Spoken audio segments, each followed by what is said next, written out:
The expansive region of Northern California, known as the Emerald Triangle, has gained renown for being the foremost producer of marijuana in the United States. Comprising of Humboldt County, located on the coast, Trinity County, situated further inland, and Mendocino County to the south, the 3 points of this triangle form a remote location that boasts an ideal microclimate for growing the plant. The dense foliage and rustic topography of the region make it challenging to monitor and enter. Additionally, a dark past spanning over 50 years has molded the Emerald Triangle into one of the most perilous regions in the nation. Despite having a comparatively small population, the region proudly claims the second highest rate of homicides in the state. Moreover, the rate of missing persons in this area is twice that of the state's average, leading to convenience stores, gas stations, and dollar shops being adorned with posters of those who have disappeared. The region is haunted by the visages of those who have vanished, their missing posters remaining visible for months and even years.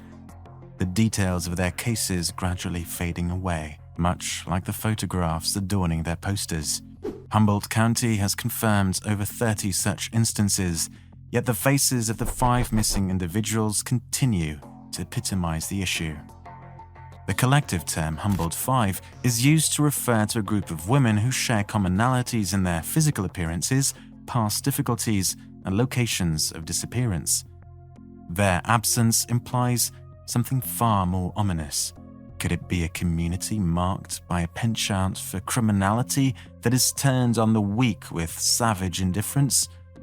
Or has an individual used the remote expanses of Humboldt County as their hunting grounds for several decades? During the late 1960s, a Back to the Land movement emerged, giving rise to a counterculture in California fueled by psychedelic drugs and rebellion. This group of individuals questioned the established norms and began to leave populous urban centers such as San Francisco and Los Angeles in increasing numbers. They headed north, seeking affordable plots of land that could support their self-sufficiency goals. The Emerald Triangle's microclimate was perfectly suited for the cultivation of marijuana, thanks to its rich, loamy soil and yearly temperate weather patterns. With the right amount of rain and sunshine, coupled with extensive tree cover to mask crops, the remote location accessible via a handful of backroads provided an ideal environment for growing cannabis. As the operations expanded and marijuana gained the status of a cash crop, the community was torn apart by the war on drugs. Farms were raided by multi-agency task forces such as CAMP, Campaign Against Marijuana Planting, leading to the devastation of a generation's worth of wealth and landing growers with lengthy prison sentences. This led to the community's disintegration, with growers becoming wary of trusting one another or outsiders. As a result, they began isolating themselves. However, with the growth of operations came a need for more labor. This was an excellent opportunity for a transient workforce consisting of seasonal farmhands, drug enthusiasts, and trimmigrants. As the community dwindled, coupled with law enforcement pressure and the influx of transient elements, crime seeped into the area.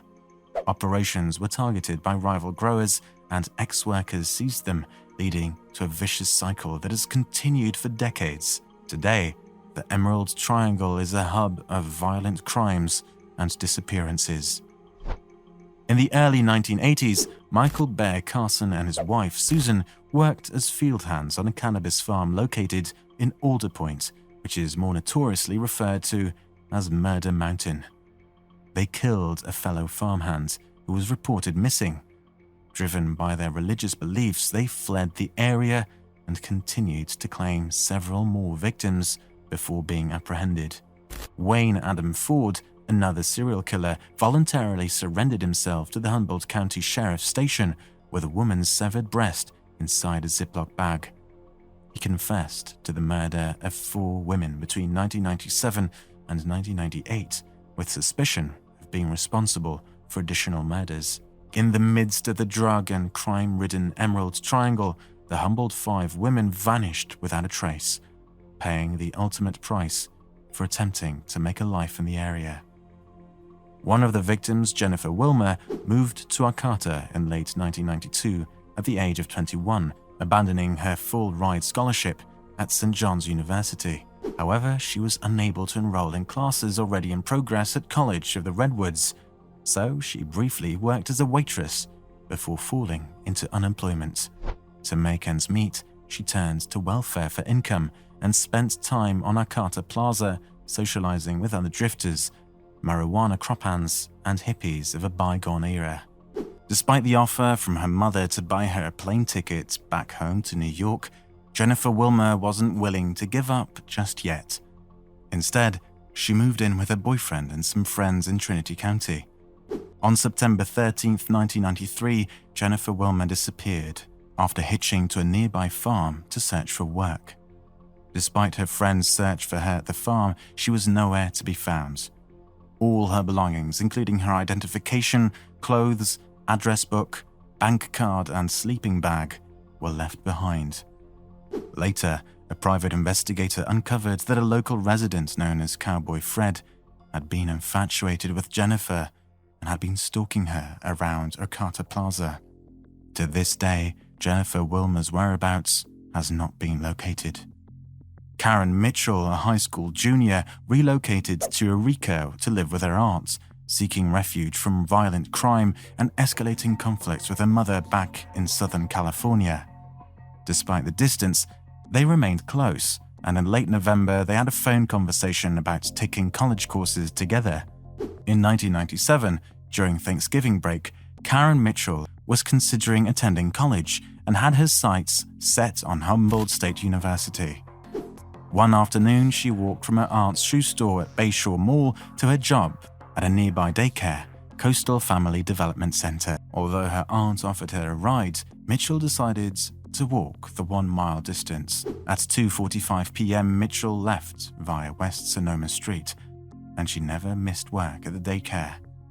Nevertheless, she failed to show up for a shift later that day and was never seen again.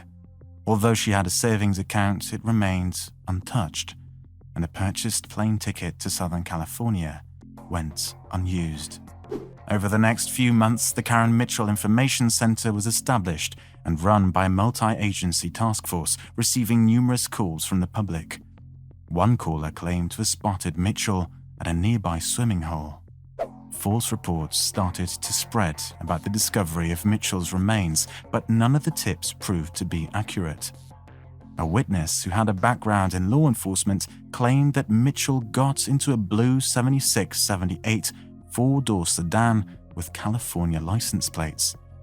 The witness reported that a Caucasian male who was slightly balding, had eyeglasses and a crooked nose, and was small with narrow build, was driving the blue four-door 7678 sedan with California plates. This suggests that Mitchell may have already known her abductor, and she seemed to be willingly entering the vehicle. The police sketch and description closely resembled Robert Durst, who gained infamy from his suspected involvement in a series of murders, as highlighted in the 2015 docuseries The Jinx. Credit card records have placed Durst in Eureka on the same day that Mitchell disappeared. It has been reported that Robert Durst visited the Bayshore Mall shoe store multiple times. It's worth mentioning that a former Eureka resident, Corinne van Sweringen, also reported a similar encounter with a man in a blue sedan. According to Corinne van Sweringen, who used to live in Eureka, she had a frightening experience with a man in a blue sedan, which she described as the scariest experience I ever had in Eureka. The man had a raspy voice and weird-looking teeth, and she noted that he had a similar voice and build to Robert Durst. Christine Walters, a junior at the University of Wisconsin, went on vacation to Eureka during the summer break. She fell in love with the area and decided to stay for an indefinite period. The family stayed in touch and sent her money to support his stay, including a $1,000 payment from her father. However, the money remained untouched in her bank account. She found a community of like-minded people who practiced shamanistic rituals and explored her spirituality with them. They participated in cleansing ceremonies that involved the use of ayahuasca, a common drug used in South American shaman rituals. The effects of ingesting ayahuasca can lead to a psychoactive DMT hallucination lasting from 6 to 10 hours, which is much stronger than the effects of LSD. Walters also became associated with Green Life Evolutions, a group that was formerly dedicated to environmentalism. However, it should be noted that some people refer to this organization as a quasi-cult. There were two main headquarters for the Green Life Evolutions organization, one located in Eureka and the other in Arcata. During this period, Walters began requesting larger sums of money from her family. On November 12th, she was discovered outside a rural residence in Arcata, a small logging town situated across the bay from Eureka. Walters was naked, disoriented, and covered in scratches, likely from navigating through the wilderness. She was speaking incoherently and appeared to be in a dazed state, with the homeowner unable to understand her words. After being found disoriented and naked outside a rural home in Arcata, Christine Walters was taken to St. Joseph's Hospital. She claimed that she had been followed through the forest, but did not disclose the identity of the person who had allegedly followed her. She also did not provide any explanation for her state of undress. Walters underwent testing for drugs and alcohol, but the results were negative. The sheriff's department questioned her, but she did not offer any additional information regarding the events that had occurred. Upon her release from the hospital, Walters confided in her mother that she had been chased by demons through the forest and that she had been through a traumatic experience. She expressed her fear that the entities that had been pursuing her were still after her and could find her at any moment. Her father sent her $1,000 to cover the expenses of her return to Wisconsin and reunite with her family. Walters did not use the money sent by her father, and it remained in her bank account. She had lost all of her identification documents, and her mother faxed them to a nearby copy center. On November 14th in the afternoon, Walters arrived at the copy center to retrieve the documents. She appeared disheveled and was still wearing her pajamas. Upon receiving the documents, Walters inquired about the location of the nearby DMV, which she intended to visit to acquire a new license.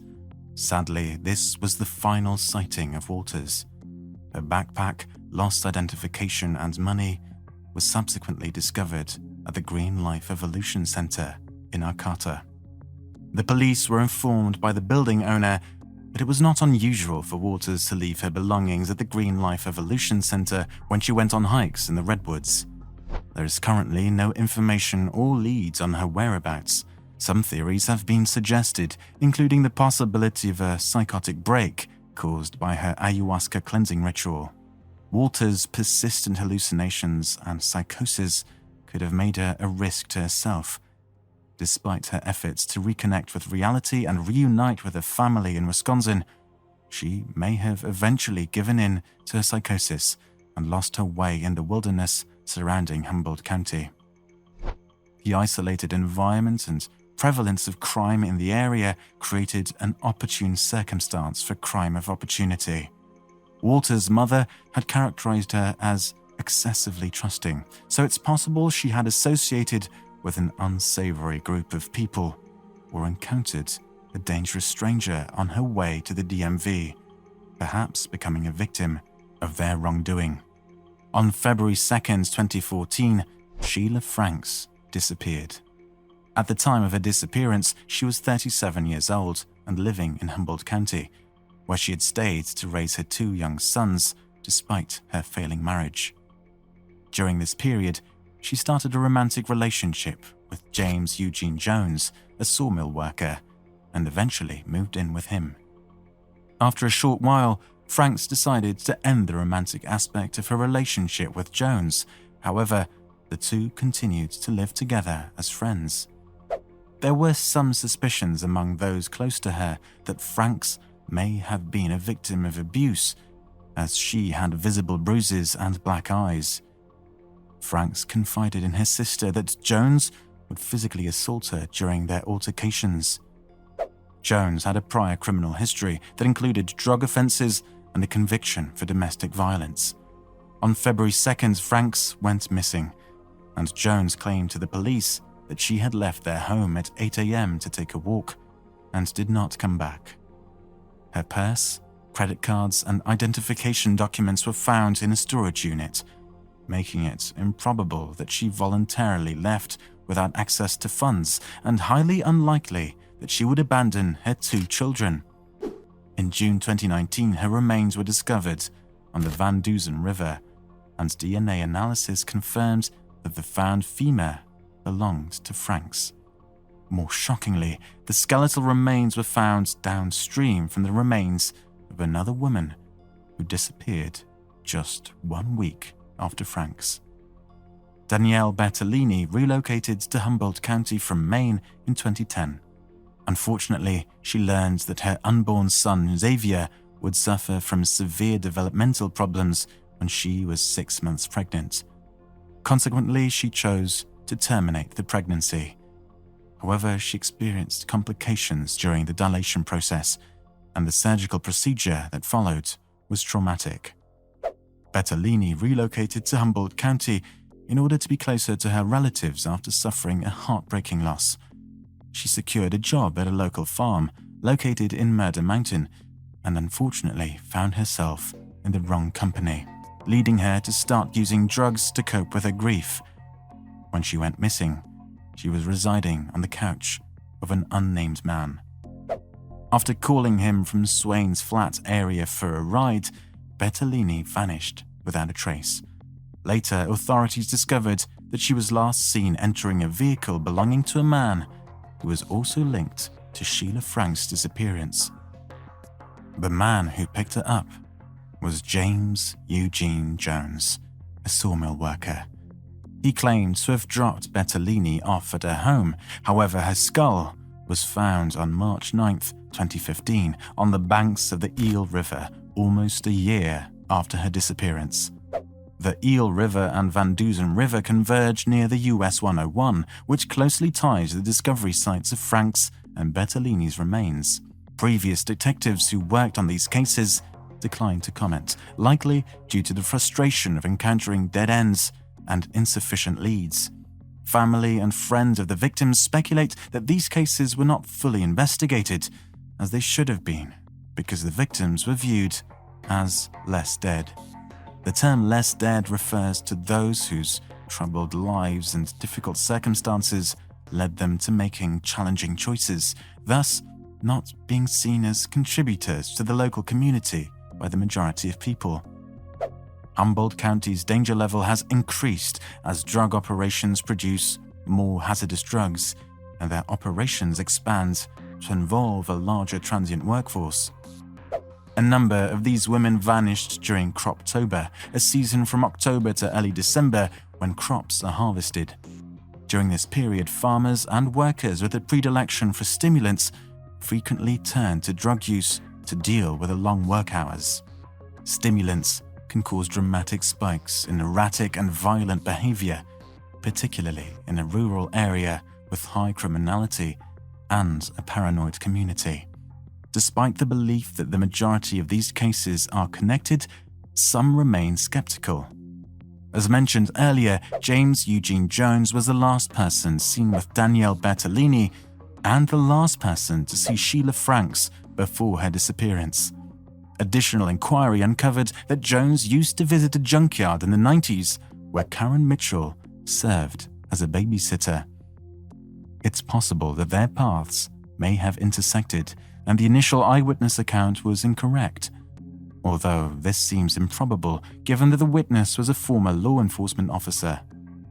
Jones is currently considered a person of interest in the disappearances of Bertolini and Franks, but no charges have been filed against him in these cases. In April, he was convicted of various felonies and misdemeanors, such as evading a peace officer, and several other charges were dismissed by the district attorney. Jones is currently serving his sentence in North Kern State Prison.